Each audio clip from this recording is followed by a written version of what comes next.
우리도 개발 중인 복합 엔진이란? 터보젯 램젯 기반 미래 KF-21 엔진.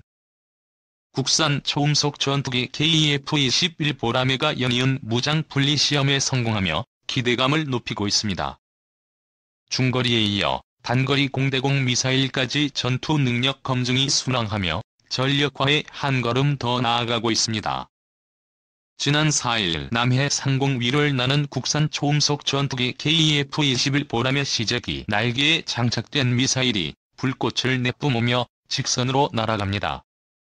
마하 3 속도로 25km 박표적을 명중시킬 수 있는 단거리 공대공 미사일 AIM-2000 발사에 성공한 겁니다. KF-21 보라매가 무장 분리에 성공한 건 이번이 처음은 아닙니다. 지난달에는 중거리 공대공 미사일 미티어 분리 시험에도 성공했습니다. 미티어 발사 때는 미사일이 기체에서 떨어져 나온 뒤 점화했다면 AIM-2000에선 기체에 장착된 상태에서 점화한 뒤 발사까지 성공했습니다. 다양한 방식의 무장 분리에서 모두 성공적인 모습을 보여준 겁니다. 신종우 한국 국방안보 포럼 사무국장 단거리 및 중거리 공대공 미사일의 다양한 분리 시험이 성공적으로 이루어졌는데요. 그만큼 우리 국산 전투기인 KF-21의 설계 자체가 완벽했기 때문에 개발이 순항 중인 것으로 보입니다. KF-21 보라매는 이미 초음속 비행 능력과 야간 비행 성능을 입증했고 전투기에 눈 역할을 하는 A사 레이더를 장착한 시험 비행도 무사히 진행했습니다. 방위사업청은 적어도 고고도, 저속, 초음속 등 전 비행 영역에서 무장 분리와 기총 발사 시험을 시행해 무장 안전성과 성능 검증을 이어나갈 계획입니다. 잇따른 시험이 일사천리로 진행됨에 따라 올해 하반기에 진행하려던 잠정 전투용 적합 판정도 다음 달 중 마무리될 전망입니다. 연말쯤 양산 계획이 승인되면 개발사인 카이와 양산 계약을 체결해 오는 2026년 전력화할 예정입니다. 이 중동, 호주, 유럽까지 K방산 거침없는 진격. 1970년 태동한 한국 방위산업은 지난해 사상 최대 규모인 173억 달러 수출을 기록했다. 무기를 죄다 외국에서 들여와 나라를 지키던 국가가 반세기 만에 일약 세계적인 방산 강국으로 도약한 것이다. 올해에도 한국 방산업계 수출은 크게 늘어날 전망이다. 현대로템이 폴란드에 K2 전차 820대를 수출하기 위한 본계약을 마무리했고, 한국항공우주산업은 지난달 말레이시아와 FA-50 경전투기 18대를 수출하는 계약을 맺었다. 이집트와는 전투기 46대 수출 관련 논의를 진행하고 있다. 또 루마니아 국방부가 지난달 현지 의회에 약 19억 달러 규모의 한화에어로스페이스 K9 자주포 구매 승인을 주문했다는 보도가 현지에서 나왔다. 한화에어로스페이스는 앞서 지난 2월 루마니아 국영방산업체 로맘과 무기체계 협력을 위한 양해 각서를 체결하기도 했다. 이처럼 올해 들어서도 방산업계 수출 호조를 예상하게 하는 소식이 계속되면서 방산기업 실적 기대감은 커지는 모습이다. 11일 방산업체가 제출한 사업보고서에 따르면 한화에어로스페이스, 카이, LIG넥스1, 현대로템, 대우조선해양 등 5개사의 방산 수주 잔액은 지난해 말 기준 100조 4,834억 원으로 나타났다. 회사별로 살펴보면 한화에어로스페이스가 52조 6,586억 원, 카이 24조 5,961억 원, LIG넥스1 12조 2,651억 원, 대우조선해양 6조 4,213억 원, 현대로템이 4조 5,423억 원 순이다. 한화에어로스페이스는 지난해 K9 자주포 672문을 폴란드에 수출하는 내용의 기본 계약을 체결했다. K9 자주포는 세계 자주포 시장에서 50%를 점하고 있는 한국 방산업계의 최고 히트 상품이다. 카이는 러시아, 우크라이나 전쟁으로 경공격기 FA-50 수출이 호조를 띠고 있고, 미사일이 주력인 LIG넥스1은 지대공 미사일 요격체계 천공이 중동 시장을 중심으로 수출이 급증했다. 현대로템은 K2 전차로 수출 대박을 터뜨렸다. 이들 방산업체는 5에서 6년 7감을 확보한 것으로 평가받는다. 지난해 한국 방산 수주액 173억 달러는 전년 72억 5천만 달러 대비 2배 이상 급증한 것인데, 이는 우크라이나 전쟁 이후 유럽 지역을 중심으로 급증한 무기 수요를 흡수한 결과로 풀이된다. 스웨덴 싱크탱크인 스톡홀름 국제평화연구소에 따르면 세계 방산 수출 시장에서 한국의 점유율은 2.4%로 직전 5년과 비교할 때 2배 가깝게 상승했다. 당연히 실적 전망도 장밋빛이다. 금융정보업체 FN가이드에 따르면 한화에어로스페이스는 올해 영업이익이 전년 대비 34.85% 증가할 것으로 전망된다. 한화에어로스페이스는 지난해 전년 대비 36.13% 늘어난 영업이익을 올렸는데 이 같은 추세를 올해도 이어간다는 얘기다.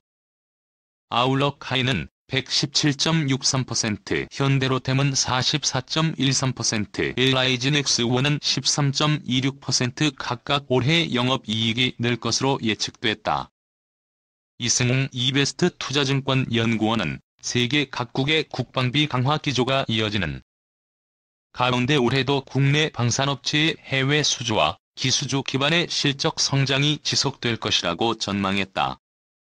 신냉전 시대가 도래하면서 방산업계는 당분간 호황기를 이어갈 것으로 전망된다.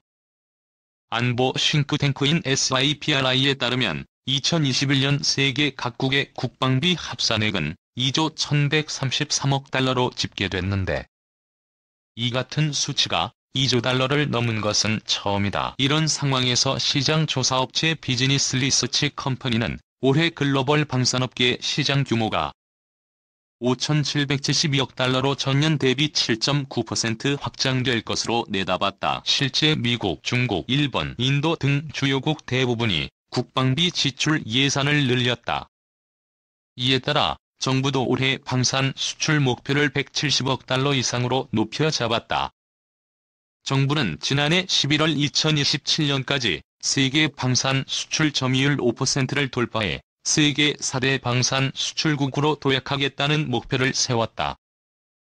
윤석열 대통령은 올해 신년사에서 방산 분야를 새로운 수출 동력으로 육성하겠다고 밝혔다. 지난해에는 K9 자주포와 K2 전차 등 지상 전력이 한국 방산 히트 상품이었다면 올해는 공군 분야에서의 선전 가능성이 주목받고 있다. 카이는 복자형인 경공격기 FA-50을 개조해 사촌격인 단자형 F-50을 새로 제작해 미국 시장 진출을 추진하고 있다. 현재 미 공군과 해군은 훈련기 노후화로 교육을 진행하는 데 어려움을 겪고 있어 새 훈련기 도입에 적극적이다. 이런 상황에서 훈련, 전술 입문, 전투 임무까지 검증된 다목적 전투기인 FA-50에 대한 미국 측 관심이 상당한 것으로 알려졌다. 또 한국형 초음속 전투기 KF-21의 잠정 전투용 적합 판정을 올 5월 중 마무리해 양산 시기를 앞당긴다는 계획인데, 이 경우 공군 전략 수출에도 탄력이 붙을 전망이다. 한화에어로스페이스가 개발한 차세대 장갑차 레드백도 주목받는 전력이다. 레드백은 지난해 호주 육군이 주관한 최종 시험 평가에서 높은 평가를 받으면서 호주의 차세대 장갑차로 선정될 가능성이 거론된다. 폴란드 역시 레드백 도입을 검토 중인 것으로 알려졌다. 다만 국내 방산업계의 최근 선전은 러시아, 우크라이나 전쟁과 미중 패권 경쟁 등 불투명해지는 국제 정세라는 외부 요인에 따른 것인 만큼 반짝 호황에 그치지 않으려면 정부 차원의 중장기적 방산 육성 전략과 자금 지원이 뒤따라야 한다는 지적이 나온다. 이와 관련해 정부는 지난 4일 방산 수출을 위한 방산 수출 전략 평가 회의를 본격적으로 출범했다. 이달 말 윤 대통령의 미국 국빈 방문 때 한미 국방 상호 조달협정 추진을 논의할 예정이다. 정부는 주요 국정과제 중 하나로 방산 수출 확대를 전면에 내세우면서 방산업체들에 대한 자금 지원 움직임을 가시화하고 있다. 실제 지난 6일 한국무역보험공사 방위사업청 코트라가 방산협력사를 대상으로 수출금융 지원 사업을 공동으로 추진하는 내용의 업무 협약을 체결했다. 이들 기관은 앞으로 상호 협력을 통해 수출 금융 지원 사업의 세부 내용을 확정하고 방산기업의 원활한 납품을 위한 제작자금 등 운전자금을 저리에 협약금리로 공급한다. 시중은행과의 공동협력으로 이르면 이달 말부터 시중에 약 1,000억 원의 유동성 자금을 공급할 계획이다.